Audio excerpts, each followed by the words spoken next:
चलिए आज हम बात करते हैं होने वाली जनगणना के बारे में जो कि डिजिटल होने वाली है और जाति आधारित होने वाली है। तो सबसे पहले खबर को देखें तो कैबिनेट जनगणना 2027 केंद्रीय जनगणना 2027 कैबिनेट ने 11,718 करोड़ रुपए के बजट को मंजूरी दी है और पहली बार जाति का जो रिकॉर्ड है वो दर्ज किया जाएगा, यानी कि पहली बार जो जाति जनगणना है वो होने वाली है। यह पहली जनगणना होगी जिसमें मोबाइल एप्लीकेशन का उपयोग करके डेटा एकत्र किया जाएगा और संपूर्ण कार्य प्रक्रिया के लिए लगभग 30 लाख फील्ड जो कार्यकर्ताओं को तैनात किया जाएगा।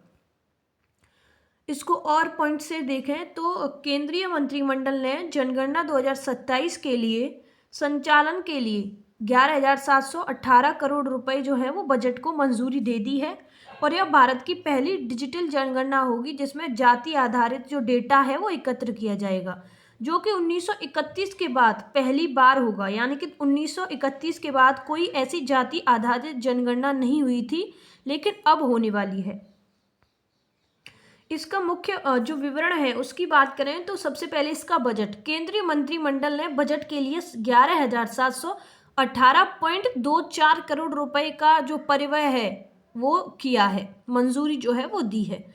इसकी प्रक्रिया की बात करें तो यह जनगणना 2 चरणों में होगी, हाउस लिस्टिंग और आवास जनगणना, जो कि पहला पॉइंट है। इसमें जो है यह चरण जो है वो अप्रैल से सितंबर 2026 तक आयोजित किया जाएगा। वहीं दूसरा जो चरण है वो जनसंख्या जनगणना गणना है। ये जो चरण है वो मुख्य रूप से फरवरी 2027 में होगा। डिजिटल पहल की बात करें तो यह भारत की पहली डिजिटल जनगणना होगी। डेटा संग्रह के लिए मोबाइल एप्लीकेशन का उपयोग किया जाएगा और जनता के लिए स्वयं गणना का विकल्प भी उपलब्ध होगा।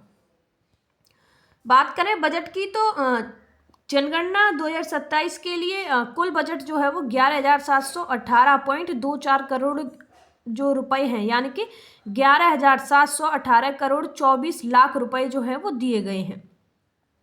यह बजट जो है वो केंद्रीय मंत्री की आर्थिक मामलों की समिति द्वारा 30 अप्रैल 2025 को अनुमोदित किया गया था ताकि देश भर में इस विशाल और पहली डिजिटल जनगणना का संचालन किया जा सके।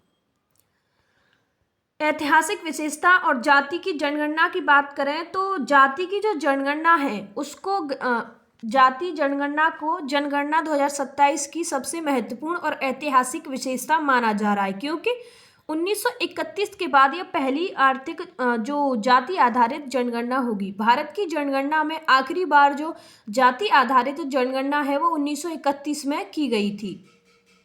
उसके बाद अब 2027 में होने वाली है।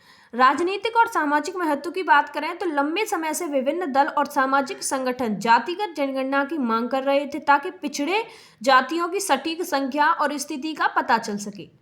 डेटा के प्रकार की बात करें तो यह डेटा इलेक्ट्रॉनिक रूप से डिजिटल रूप में एकत्र किया जाएगा। नीति निर्माण में उपयोग की बात करें तो इस डेटा से पहले यह उम्मीद की जाती है कि यह आरक्षण नीतियां, सामाजिक न्याय कार्यक्रम और सरकारी योजनाओं को अधिक लक्षित और प्रभावी बनाने में मदद करेगा, क्योंकि वर्तमान में हमारे पास जातियों का कोई अद्यतन यानी कि अपडेट नहीं और अपडेट जो है और आधारित जो है वो नहीं है। राष्ट्रीय जो डेटा है जाति आधारित वो नहीं है। एनपीआर की बात करें, एनपीआर क्या है तो अब भारत के संदर्भ में अगर एनपीआर की बात करें तो इसका अर्थ होता है राष्ट्रीय जनसंख्या रजिस्टर, नेशनल पॉपुलेशन रजिस्टर है। इसका मुख्य उद्देश्य देश के प्रत्येक सामान्य विकास का एक व्यापक पहचान और डेटाबेस बनाना है। इसकी परिभाषा की बात करें तो एनपीआर भारत के सामाजिक निवासियों का एक रजिस्टर है जिसमें जनसांख्यिकी और बायोमेट्रिक विवरण शामिल है। कानूनी आधार की बात करें तो यह नागरिक अधिनियम 1955 और नागरिकों का पंजीकरण और राष्ट्रीय पहचान पत्र जारी करना नियम 2003 के प्रावधान के तहत तैयार किया गया जाता है। निवासियों की परिभाषा की बात करें तो एनपीआर के उद्देश्यों के लिए एक सामान्य निवासी वह शक्ति है जो किसी स्थानीय क्षेत्र में पिछले 6 महीने या उससे अधिक समय देर से रह रहा है या अगले 6 महीने या उससे अधिक समय तक रहने का जो रहने का जो इरादा है वो रखता हो। अनिवार्यता की बात करें तो भारत के प्रत्येक सामान्य निवासी के लिए एनपीआर में पंजीकरण करना अनिवार्य है। अब बात करें 2027 की जनगणना पर 11,718 करोड़ रुपए खर्च करके एनपीआर के लिए कोई अलग बजट नहीं तैयार किया गया है। जब भारतीय जनगणना प्रक्रिया की फंडिंग व्यवस्था के बारे में यह जो पॉइंट है वो दिया गया है। जैसे कि बात करें जो 2027 की जनगणना के बजट के लिए, तो जनगणना का विशाल राष्ट्रव्यापी अभ्यास है जो हर 10 साल में होता है, लेकिन जो 19 आया था उसकी महामारी के कारण 2021 की जनगणना में देरी हुई थी। इस शीर्षक के अनुसार अकेले जनगणना के संचालन के लिए घर घर जाकर डेटा एकत्र करने, विश्लेषण आदि से 11,718 करोड़ का एक बड़ा बजट निर्धारित किया गया है। एनपीआर के लिए अलग बजट नहीं है। इसकी बात करें तो एनपीआर राष्ट्रीय जनसंख्या रजिस्टर का अभ्यास आमतौर पर जनगणना के पहले चरण हाउस लिस्टिंग चरण के साथ ही किया जाता है। यह कथन जो है वो हमें समझाता है कि एनपीआर के संचालन के लिए कोई पृथक या अतिरिक्त वित्तीय आवंटन नहीं किया गया है। इसका अर्थ है कि एनपीआर के अपडेट के लिए लागत जो है जनगणना के कुल 11,718 करोड़ के बजट में ही शामिल है, या इसे जनगणना प्रक्रिया के तहत ही प्रतिबंधित किया जाएगा। अगर इसका जो निष्कर्ष है उसकी बात करें तो ये जो न्यूज है वो स्पष्ट करती है कि भारत यानी कि जो सरकार है वो जनगणना और एनपीआर को एक एकीकृत अभ्यास के रूप में देख रही है, जिसके लिए एक समेकित जो बजट है उसका उपयोग किया जा रहा है, न कि दो अलग अलग वित्तीय योजनाओं का। प्रक्रिया और समय रेखा की बात करें तो जनगणना 2027 की प्रक्रिया और समय निर्धारण में को दो मुख्य चरणों में स्पष्ट रूप से बांटा गया है, जिसकी रूपरेखा केंद्रीय मंत्रिमंडल द्वारा अनुमोदित की गई है। जनगणना 2025 की प्रक्रिया और समय रेखा की बात करें तो पहला चरण, जिसमें कि हाउस लिस्टिंग और आवास जनगणना शामिल है। इसकी समय की बात करें तो समय अवधि यह चरण अप्रैल 2026 से सितंबर 2026 तक चलेगा। और इसकी प्रक्रिया की बात करें तो इस दौरान जनगणना कर्मचारी घर घर जाकर घरों की सूची बनाएंगे, घरों की स्थिति, वहां उपलब्ध सुविधाएं जैसे पीने का पानी, शौचालय और बिजली, वहीं घरेलू संपत्तियों से संबंधित डेटा भी एकत्र करेंगे। यह मुख्य संख्या गणना का आधार तैयार करता है। दूसरे चरण की बात करें तो ये दूसरा जो चरण है इसमें पॉपुलेशन गणना होती है, जनसंख्या गणना होती है। समय की बात करें इसके की तो यह मुख्य चरण जो है वो फरवरी 2027 में आयोजित किया जाएगा।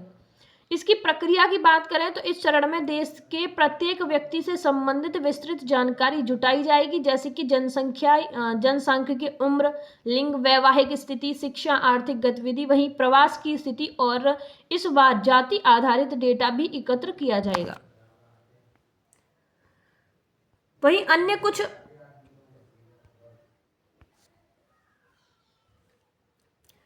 अन्य प्रक्रियात्मक विवरण की बात करें तो इसके संदर्भ में जो तिथि है, आमतौर पर अंतिम जो चरण के लिए एक विशिष्ट संदर्भ तिथि निर्धारित की जा रही है, जैसे कि 1 मार्च 2027। अगर इसके अर्थ की बात करें तो उस तिथि तक की स्थिति के अनुसार ही डेटा दर्ज किया जाता है। डिजिटल माध्यम की बात करें तो पूरी प्रक्रिया डिजिटल होगी, जिसमें डेटा संग्रह के लिए मोबाइल एप्लीकेशन का उपयोग किया जाएगा। प्रशिक्षण की बात करें तो इन चरणों से पहले लगभग 30 लाख फील्ड कर्मचारी, शिक्षक, सरकारी कर्मचारियों को डेटा संग्रह और ऐप के उपयोग के लिए व्यापक प्रशिक्षण दिया जाएगा। अब बात करें प्रौद्योगिकी और डिजिटल पहल के बारे में तो जनगणना 2027 को भारत की अब तक की सबसे आधुनिक और तकनीकी रूप से उन्नत जनगणना बनाने के लिए कई महत्वपूर्ण प्रौद्योगिकी और डिजिटल पहल यानी कि टेक्नोलॉजी और डिजिटल इंटीग्रेशन की जा रही हैं। जैसे कि भारत की पहली डिजिटल जनगणना, यह पूरी तरह से कागज रहित और डिजिटल माध्यम से होने वाली पहली जनगणना होगी। मोबाइल एप्लीकेशन की बात करें तो डेटा संग्रह के लिए एक केंद्रीकृत और सुरक्षित मोबाइल एप्लीकेशन सेंसस ऐप विकसित किया गया है, और जनगणना कर्मी इसी ऐप का उपयोग करके सीधी टैबलेट या स्मार्टफोन पर जानकारी दर्ज करेंगे। स्वगणना की बात करें तो स्वगणना का भी विकल्प उपलब्ध है। जैसे नागरिकों को यह सुविधा दी जाएगी कि वे चाहें तो स्वयं अपने परिवार का डेटा सरकारी पोर्टल या ऐप के माध्यम से ऑनलाइन भर सकें। इससे प्रक्रिया में लगने वाला समय और मानव श्रम कम होगा। डेटा सुरक्षा की बात करें तो डिजिटल डेटा संग्रह से डेटा की सटीकता और सुरक्षा सुनिश्चित होने की उम्मीद है। डेटा को सीधे सुरक्षित सर्वर में संग्रहित किया जाएगा। भौगोलिक सूचना और प्रणाली के उपयोग की बात करें, GIS की बात करें तो हाउस लिस्टिंग चरण में घरों और इमारतों को मैप करके उनकी भौगोलिक स्थिति दर्ज करने के लिए GIS तकनीक का उपयोग किया जा सकता है। इन पहलों का उद्देश्य जनगणना प्रक्रिया को तेज, पारदर्शी और अधिक सटीक बनाना है। अब बात करें मानव संसाधनों के बारे में, तो जनगणना 2027 के लिए विशाल कार्य को सफलतापूर्वक अंजाम देने के लिए आवश्यक मानव संसाधन ह्यूमन रिसोर्सेज की योजना की गई है। जैसे कर्मचारियों की संख्या की बात करें तो इस राष्ट्रव्यापी अभ्यास को पूरा करने के लिए लगभग 30 लाख 3 मिलियन फील्ड फंक्शनरी या कर्मचारी जो तैनात किए जाएंगे। कर्मचारी कौन होंगे? तो ये कर्मचारी मुख्य रूप से सरकारी विभागों से विशेषकर राज्यों और केंद्र शासित प्रदेशों के स्कूल शिक्षक, आंगनवाड़ी कार्यकर्ता और राजस्व एकाधिकारी, वहीं अन्य स्थानीय सरकारी कर्मचारी होंगे जिन्हें जनगणना ड्यूटी के लिए लगाया जाएगा। भूमिकाओं की बात करें तो इन 30 लाख कर्मचारियों में जनगणना कर्मी, सुपरवाइजर और अन्य प्रशासनिक अधिकारी शामिल होंगे। प्रशिक्षण की बात करें तो इन सभी कर्मचारियों को डिजिटल डेटा संग्रह, मोबाइल एप्लीकेशन का उपयोग करने और गणना के दौरान गोपनीयता बनाए रखने के बारे में व्यापक प्रशिक्षण दिया जाएगा। अब बात करें इसका उद्देश्य और उपयोग के बारे में, तो इसका जो उद्देश्य है, जनगणना के उद्देश्य और उपयोग बहुत व्यापक हैं और यह देश के शासन और भविष्य की योजनाओं के लिए अत्यंत महत्वपूर्ण डेटा प्रदान करेंगी। जैसे उद्देश्य की बात करें तो जनगणना का प्राथमिक उद्देश्य देश की जनसांख्यिकीय, आर्थिक स्थिति, सामाजिक सांस्कृतिक विशेषताओं और आवास की स्थिति का एक व्यापक और सटीक स्नैपशॉट प्रदान करना है। उपयोग की बात करें तो जनगणना से प्राप्त डेटा का उपयोग कई महत्वपूर्ण क्षेत्रों में किया जाएगा। जैसे नीति निर्माण और योजना, यह केंद्र और राज्य सरकारों को भविष्य की पंचवर्षीय योजनाओं, विकास कार्यक्रमों और नीतियों को बनाने के लिए आधारभूत डेटा प्रदान करता है। संसाधनों के आवंटन की बात करें तो केंद्रीय वित्त आयोग जनगणना के आंकड़ों का उपयोग राज्यों के बीच कर राजस्व और अनुदान के वितरण का निर्धारण करने के लिए करता है। कल्याणकारी क्षेत्रों के अगर परिसीमन की बात करें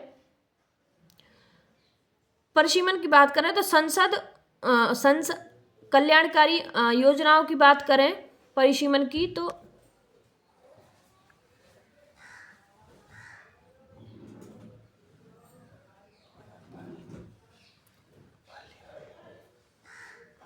योजनाएं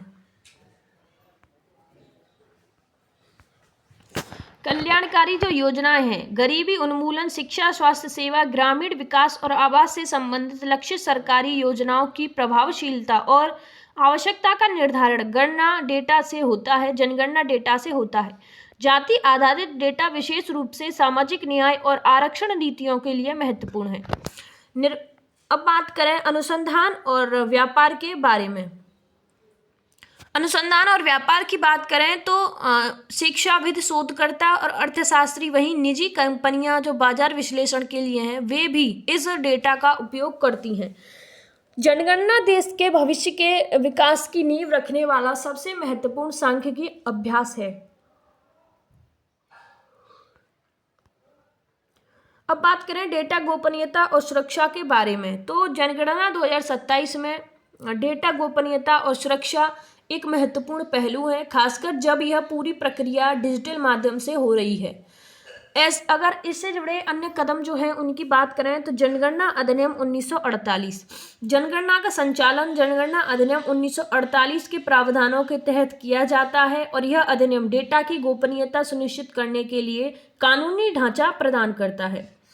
अगर गोपनीयता और गारंटी की बात करें तो अधिनियम के अनुसार जनगणना के दौरान एकत्र की गई व्यक्तिगत जानकारी को पूरी तरह से गोपनीय रखा जाता है। कोई भी सरकारी विभाग या अदालत भी व्यक्तिगत डेटा तक पहुंच की मांग नहीं कर सकता। केवल समेकित या सांख्यिकीय डेटा ही जारी किया जाता है। डिजिटल सुरक्षा की बात करें तो डेटा संग्रह के लिए उपयोग की जाने वाली मोबाइल एप्लीकेशन और पोर्टल्स को सुरक्षित बनाया गया है। डेटा इनक्रिप्शन का उपयोग किया जाएगा ताकि डेटा ट्रांसफर और स्टोरेज के दौरान सुरक्षित रहे। उद्देश्य की बात करें तो उद्देश्य यह सुनिश्चित करना है कि लोग बिना किसी डर या झिझक के सही जानकारी प्रदान करें और यह जानते हुए कि उनकी व्यक्तिगत पहचान या जानकारी सार्वजनिक नहीं की जाएगी। अब लास्ट पॉइंट की बात करें जो कि है प्रवासी भारतीयों की जनगणना के बारे में। तो जनगणना 2027 में प्रवासी भारतीयों यानी कि नॉन रेजिडेंट इंडियंस NRIS की जनगणना का एक नया और अभिनव बिंदु है जिसे पहली बार शामिल करने पर विचार किया गया है।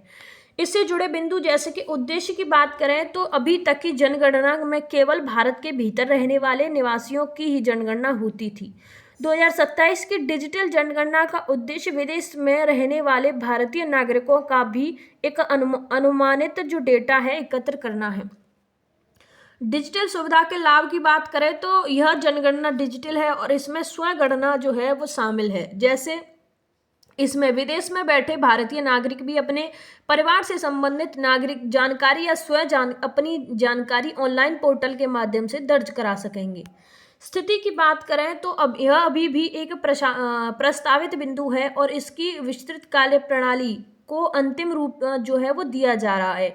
सरकार यह सुनिश्चित करना चाहती है कि तकनीकी और कानूनी रूप से इसे सही ढंग से लागू किया जा सके।